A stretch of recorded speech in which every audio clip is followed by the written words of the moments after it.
করবে। আমার নাম নীলুফা আক্তার নীলু। পরিবারের সবাই নীলু নামে ডাকে। বয়স 21 বছর। আমার গ্রামের বাড়ি দৌলতপুর। মা বাবা সহ আমরা সবাই একসাথে ঢাকাতে থাকি। আমি যখন স্কুলে পড়তাম তখন আমার সৌন্দর্যের প্রেমে পড়ে শত শত ছেলে আমায় প্রতিদিন বিরক্ত করত। আমার সাথে প্রেম করতে চাইতো, আমায় নিয়ে পার্কে ঘুরতে চাইতো, কিন্তু আমি আমার গতিতে চলতাম। আমি এসবে কান দিতাম না, কারণ আমার বাবা একজন গরিব মানুষ। ঢাকায় আমরা যে বাসায় থাকি সেই বাসার নিচে আমার বাবা একটি মুদি দোকানের ব্যবসা করে। আমরা 3 বোন 2 ভাই। বুঝতেই পারছেন, আমাদের বড় পরিবার। 2 ভাই ছোট ছোট এবং 2 বোন আমার ছোট। একজন পড়ে ক্লাস 7-এ আর একজন পড়ে ক্লাস 9-এ। ভাই বোনের মধ্যে আমি সবার বড়।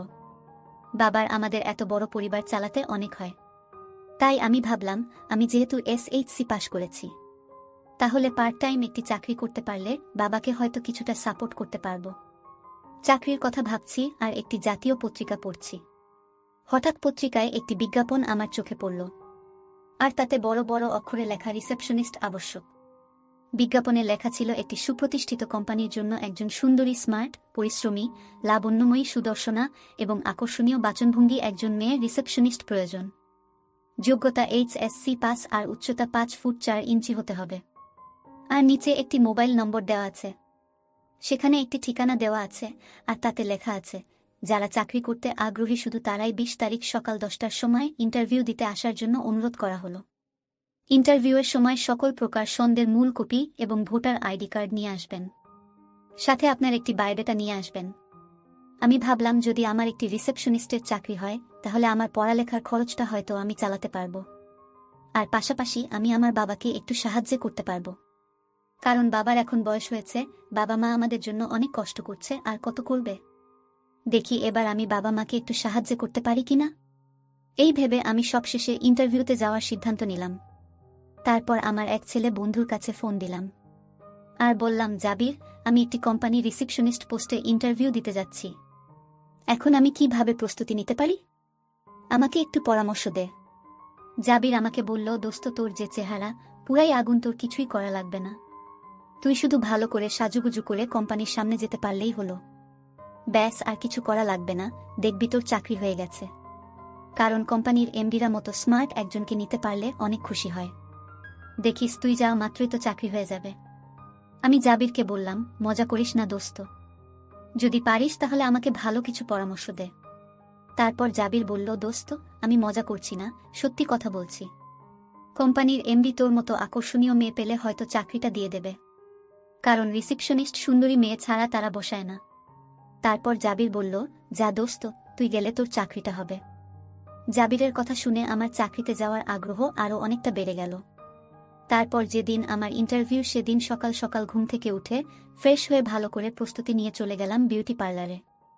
সেখান থেকে খুব ভালো করে সাজলাম, একটা জিন্স প্যান্ট আর টি-শার্ট পরলাম, যাতে খুব আবেদনময়ী মনে হয়। আমাকে দেখলেই যেন কোম্পানির এমডির মাথা ঘুরে যায়। এমনিতে আমাকে সাজলে নাকি পরিমণির মতো লাগে, একথা আমার অনেক ছেলে বন্ধুদের কাছ থেকে আমি শুনেছি। তাই নিজেকে এমনভাবে প্রস্তুত করলাম যেন আমাকে দেখে কোম্পানির এমডির মাথা ঘুরে যায় আর আমাকে চাকরি দিতে বাধ্য হয়। কারণ আমি এটুকু জানতাম যে কোনো বড় কোম্পানির রিসেপশনিস্ট পদে সুন্দরী আর আবেদনময়ী ছাড়া কোম্পানি নিয়োগ দেয় না। তাই আমি সেরকমভাবে সাজুগুজু করে রোমান্টিক মন নিয়ে ইন্টারভিউ দিতে গেলাম। আমি কোম্পানির অফিসে ইন্টারভিউ দিতে গিয়ে ওয়েটিং রুমে বসে রইলাম। আর আমার সাথে আরও অনেকেই ইন্টারভিউ দিতে এসেছে। তারাও বেশ সাজুগুজু করে এসেছে, তবে আমার কাছে মনে হলো আমিই পারফেক্ট। জীবনের প্রথম ইন্টারভিউ, তাই নিজের কাছে অনেক ভয় লাগছে। তারপর শুরু হলো ইন্টারভিউ। আমার সিরিয়াল পড়ল 4 জনের পরে। 4 জনের পরে আমার ডাক দিল। আমি স্যারের রুমে প্রবেশ করে স্যারকে বললাম, may I come in sir? Sir বলল, ইয়েস কাম। তারপর আমি স্যারকে বললাম, স্যার, আমি কি বসতে পারি? স্যার বলল, ইয়েস, বসুন। কি নাম আপনার? আমি বললাম, স্যার, আমার নাম নীলুফা আক্তার নীলু, তবে সবাই আমাকে নীলু বলেই ডাকে। স্যার বলল, বাহ, খুব সুন্দর নাম তোমার। তুমি দেখতেও যেমন সুন্দর, তোমার নামটাও তেমনই সুন্দর। আচ্ছা নীলুফা, তুমি কেন আমাদের এখানে চাকরি করবে? আমাদের কোম্পানিতে কাজ করতে হলে রাতে দিনে, মানে অনেক সময় ডে নাইট শিফটে কাজ করতে হবে। তুমি কি পারবে নাইট শিফটে কাজ করতে? আমি বললাম, স্যার, চাকরিটা আমার খুব দরকার। মা বাবার সংসারের খরচ চালাতে হিমশিম খাচ্ছে। স্যার, দয়া করে যদি আপনি আমাকে চাকরিটা দেন তাহলে আমি এবং আমার পরিবার চিরকৃতজ্ঞ থাকবে। তখন স্যার বলল, আচ্ছা নীলুফা, আপনি একটা কাজ করতে পারেন। মনে করেন আপনার চাকরিটা হয়ে গেছে। আর শুনুন, আমাদের কোম্পানির রুলস অনুযায়ী আপনার বেতন পড়বে 15,000 টাকা। আরও কিছু কাজ আছে, পরে বুঝবেন। আমি বললাম, কি কাজ স্যার? স্যার আমাকে বলল, তুমি এখানে শুবে, আর আমি শুধু তোমার এখান থেকে 1 সিরিঞ্জ রক্ত নেব। আমি তখন চাকরি হওয়ার লোভে স্যারকে আর কোনো কিছু না বলে সরাসরি বলে দিলাম, জি স্যার, আমি রাজি। তারপর স্যার আমাকে বলল, তুমি ভেবেচিন্তে বলছো তো? আমি বললাম, হ্যাঁ স্যার, আমি ভেবেচিন্তে বলছি। তারপর স্যার আমাকে বলল, নীলুফা, রক্তটা যে তোমার বিশেষ জায়গা থেকে নিতে হবে, হয় উপর থেকে, না হয় নিচ থেকে। আমি বললাম, স্যার এটা কিভাবে সম্ভব? স্যার বলল, নীলুফা, একটু স্যাক্রিফাইস করো। স্যারের এই বিনয় মাখা কথায় আমি না করতে পারলাম না। আমি বললাম, স্যার ঠিক আছে, তাহলে উপর থেকে নেন। তারপর স্যার আমার এখান থেকে রক্ত নিলেন। রক্ত নেওয়ার সময় স্যার আমার সাথে খুব বাজে আচরণ করছিল, আর তাতে আমি ভয় পেয়ে গিয়েছিলাম। রক্ত নেওয়া শেষ হলে স্যার আমাকে বলল, নীলুফা, আপনি কাল থেকে আমাদের কোম্পানিতে জয়েন্ট করতে পারেন। এই নিন আপনার অ্যাপয়েন্টমেন্ট লেটার। আমি অ্যাপয়েন্টমেন্ট লেটার নিয়ে বাসায় চলে আসলাম। আমার চাকরির কথা শুনে মা, বাবা এবং ভাই বোন সবাই খুশি হয়েছে। তারপর থেকে আমি নিয়মিত অফিসে চাকরি করছি। আমি চাকরি করা প্রায় 1 মাস হয়ে গেল। তারপর হঠাৎ এমডি স্যার আমাকে তার চেম্বারে ডাকল। আমি স্যারের রুমে গেলাম। তখন স্যার আমাকে বলল, নীলুফা, আগামী শনিবার আমাদের কোম্পানির বর্ষপূর্তি, যার ফলে আমরা আমাদের কোম্পানির একটি অনুষ্ঠানের আয়োজন করেছি। আর এখানে দেশি বিদেশি অনেক গেস্ট থাকবে, আর সেখানে উপস্থাপনের পারফরম্যান্সটা তোমাকেই করতে হবে। আমি বললাম, জি স্যার। তারপর শনিবার এলো। আমাদের কোম্পানির বর্ষপূর্তি অনুষ্ঠানে যাব। আর স্যার আমাকে বলেছিল খুব ভালো করে সাজুগুজু করে যেতে, কারণ এখানে দেশি বিদেশি অনেক গেস্ট আসবে। আমি খুব ইচ্ছা মতো সাজলাম। সেদিন নীল রঙের একটি শাড়ি পরে অনুষ্ঠানে গিয়েছিলাম। আমার মনে হয়েছিল সেদিন আমাকে খুব আবেদনময়ী লাগছিল। অনুষ্ঠানে আমি গিয়ে উপস্থাপনার কাজ করতে থাকলাম। আর এমডি স্যার সহ বিদেশি অনেক গেস্ট এই অনুষ্ঠানে ছিল। স্যার বিদেশি অনেক বায়ারকে আমাদের কোম্পানিতে অনুষ্ঠান উপলক্ষে দাওয়াত দিয়েছিলেন। তার মধ্যে 7 জন নাম করা বড় বড় বায়ার আমাদের কোম্পানির বর্ষপূর্তি অনুষ্ঠানে এসেছিল। তারা দেখতে অনেক বড় বড় মানুষ। আমার কাছে মনে হচ্ছে হেব্বি শক্তিশালী, অনেক পাওয়ারফুল। তারা যখন চেয়ারে বসে, তখন তাদের বিশ্বাসটা খুব ভালো করে বোঝা যায় যে তারা কত পাওয়ারফুল।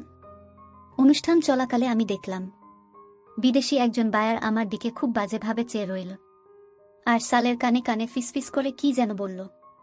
আমি তখন আমার উপস্থাপনার কাজ করতেছিলাম। অনুষ্ঠান শেষে এবার সাংস্কৃতিক অনুষ্ঠানের পালা। এমনি স্যার আমাকে বলল, নীলুফা, এবার আমাদের কোম্পানির সকলের একটি অনুরোধ, তোমার একটি গানের সাথে নৃত্য করতে হবে। আমি বললাম, স্যার তেমন বেশি পাই না। তারপরেও স্যারের অনেক জোরাজুরিতে আমি নৃত্য করতে রাজি হলাম।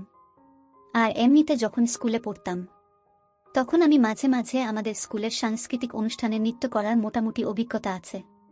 তারপর একটি ডিজে গান বক্স ছেড়ে দিল। আমি গানের তালে তালে বিভিন্ন অঙ্গভঙ্গিতে নাচতে শুরু করলাম। আমার নাচ দেখে বিদেশিরা লোলুপ দৃষ্টিতে চেয়ে রইল। তারপরেও আমি আমার মতো করে সকলকে আনন্দ দেওয়ার জন্য বিভিন্ন কৌশলে নাচতে শুরু করলাম। এভাবে আমাদের অনুষ্ঠান শেষ হল।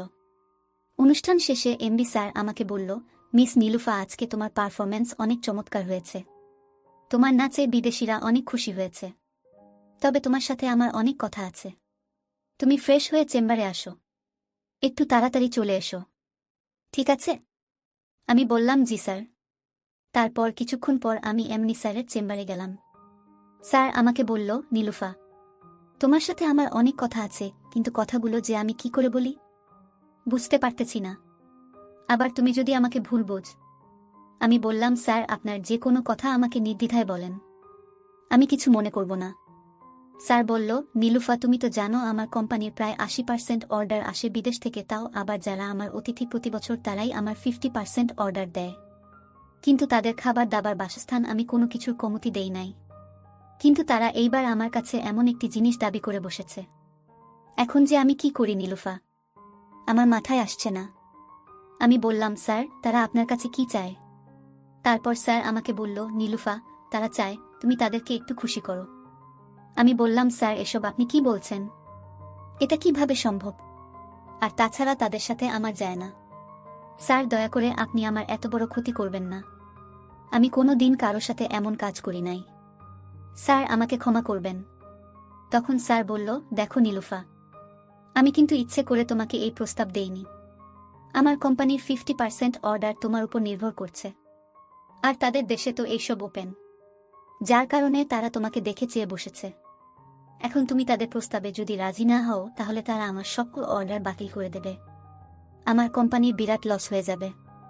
নীলুফা, আমি তোমার কাছে হাত জোর করে বলছি, তুমি দয়া করে আমার কোম্পানি রক্ষা করো, বিনিময়ে তুমি যা চাও আমি তাই দিব। স্যার বলল, দেখো নীলুফা, এমন সুযোগ জীবনে হয়তো তুমি আর পাবে না। নীলুফা, তুমি 7 দিন 7 জনকে সময় দেবে। আমি তোমাকে এর বিনিময়ে 7 লক্ষ টাকা দিব। আমি বললাম, স্যার 7 লক্ষ? স্যারের মুখে 7 লক্ষ টাকার কথা শুনে আমি কি করব বুঝতে পারছি না। একদিকে 15,000 টাকা প্লাস চাকরি, আর একদিকে বাবার অভাব অনটনের সংসার, আর অপরদিকে জীবনের শ্রেষ্ঠ সম্পদ যত। কি করে বুঝতে পারছি না। আমি স্যারকে বললাম, স্যার আমাকে 1 ঘন্টা সময় দিন। আমি একটু ভাবি, আর ভাবতে ভাবতে এমনিতেই মায়ের ফোন এলো। মা বলল, নীলুফা, তো বাবার শরীর খুব খারাপ। আমরা তো বাবাকে হাসপাতালে নিয়ে এসেছি। এখন ডাক্তার বলেছে অপারেশন লাগবে, আর অপারেশনের খরচ হবে 5 লাখ টাকা। নীলুফা মা, এখন আমরা কি করি? তুই তাড়াতাড়ি একটু হাসপাতালে আয়। মায়ের ফোন পেয়ে মনটা ভেঙে গেল। আমি খুব দ্রুত এবং বিস্তারে এখানে গেলাম। আমি স্যারকে বললাম, স্যার আমি আপনার প্রস্তাবে রাজি। এখন আপনি দয়া করে আমাকে 5 লক্ষ টাকা দিন, বাকিটা পরে নেব। এমনি স্যার বলল, কি বলো নীলুফা, তুমি এখন এত টাকা দিয়ে কি করবে? আমি বললাম, স্যার আমার বাবা হাসপাতালে ভর্তি, অপারেশনের জন্য টাকা লাগবে। তারপর স্যার আমাকে বলল, কি বলো নীলুফা, তোমার বাবা হাসপাতালে ভর্তি? চলো তোমার বাবাকে আমিও দেখতে যাব, আর তোমার বাবার অপারেশনের টাকা আমি পেড করে দিচ্ছি। হাসপাতাল থেকে আসার পর স্যার আমাকে বলল, নীলুফা, তোমার জন্য আজকে আমাদের একজন সম্মানিত সুইজারল্যান্ডের গেস্ট অপেক্ষা করছে। আমি জানি এখন তোমার মন খারাপ, তারপরেও তাদেরকে খুশি করা তোমার উপর বাধ্যতামূলক। প্লিজ নীলুফা, একটু কনসিডার করো। তারপর স্যার আমাকে একটি রুমে নিয়ে গেলেন, যেখানে মিস্টার এলডেন্ট আমার জন্য অপেক্ষা করছে। আমি গিয়ে দেখি মিস্টার এলডেন্ট সেখানে বসে বসে আমার জন্য অপেক্ষা করছে, আর বিদেশি পানি পান করছে। আমাকে দেখে মিস্টার এলডেন্ট খুব খুশি হল। তারপর মিস্টার এলডেন্ট কি যেন বিদেশি পাওয়ারফুল শারাব আমাকে পান করালো। আমি তা খেলাম। অনেক টেস্ট খাওয়ার পর দেখি আমার খুব এনার্জি মনে হচ্ছে এরকম 10 এলডেন্টকে আমি কন্ট্রোল করতে পারব। তারপর শেরমান শুরু করল। সে এতটাই রোম্যান্টিক যে এতদিন শুধু বিদেশিদের কথা শুনতাম, আজ নিজে উপভোগ করার সুযোগ পেলাম তাদের সাথে রোমান্স করে, আনন্দ করে, ফুর্তি করার। তারপর আমরা প্রায় অনেকক্ষণ আনন্দ ফুর্তি নাচ গান করলাম। এতদিন শুধু মানুষের নিকট শুনতাম যে বিদেশিরা আনন্দ ফুর্তিতে খুবই এক্সপার্ট, আর আজকে তা বাস্তবে বুঝলাম। তাদের সাথে আনন্দ ফুর্তি করে এতটুকুই বুঝলাম যে তারা যখন আক্রমণ করে তখন খুবই ভয়ানক হয়ে যায়, যা খুব কম সংখ্যক মানুষই সহ্য করতে পারে। এইভাবে 7টি দিন 7 জনের সাথে পার হলো। 7টি দিনেই ছিল আমার কাছে স্মরণীয়। যদিও আমার প্রথম খুব খারাপ লাগছিল, কিন্তু কিছুক্ষণ পরেই আমি শান্তি পেয়েছিলাম। আসলে সত্যি কথা বলতে তারা অনেক পারে, তারা অনেক পাওয়ারফুল বটে। আমি তাদের সাথে রোমান শেষ করে এমডি স্যারকে ফোন দিলাম। স্যার এসে আমাকে এখান থেকে নিয়ে গেল। তারপর কাজ শেষে এমডি স্যার আমাকে বলল, কি নীলুফা, তুমি আমার কোম্পানিকে বাঁচিয়েছ। তোমার জন্য আর একটি গিফট আমার পক্ষ থেকে। তুমি এবার চোখ বন্ধ করো। একটু পর স্যার আমাকে বলল, এবার চোখ খোলো। আমি চোখ খুলে দেখি স্যার আমার জন্য ডায়মন্ডের একটি রিং উপহার হিসেবে দিল, আর বলল, কন্ট্রাক্টের বাকি টাকা আমি তোমার অ্যাকাউন্টে ট্রান্সফার করে দিয়েছি। তারপর থেকে আমি এইভাবে স্যার আমাকে দিয়ে প্রতিনিয়তই কাজ করাতো। আমি আস্তে আস্তে তাদের বাধ্য হয়ে গেলাম।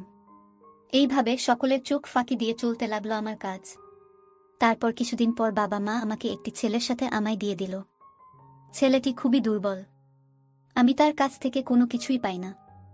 আমার যা প্রয়োজন সে আমাকে তা কিছুই দিতে পারে না, কারণ আমার তো বেশি পেয়ে অভ্যাস।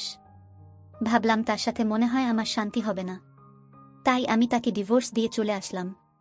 ডিভোর্স দিয়ে চলে এসে আমি আবার আমার এমডি স্যারকে ফোন দিলাম। স্যার, আমি আবার আপনাদের সাথে কাজ করতে চাই। আমার অনেক প্রয়োজন, যা আপনারা ছাড়া কেউ এর চাহিদা পূরণ করতে পারবে না।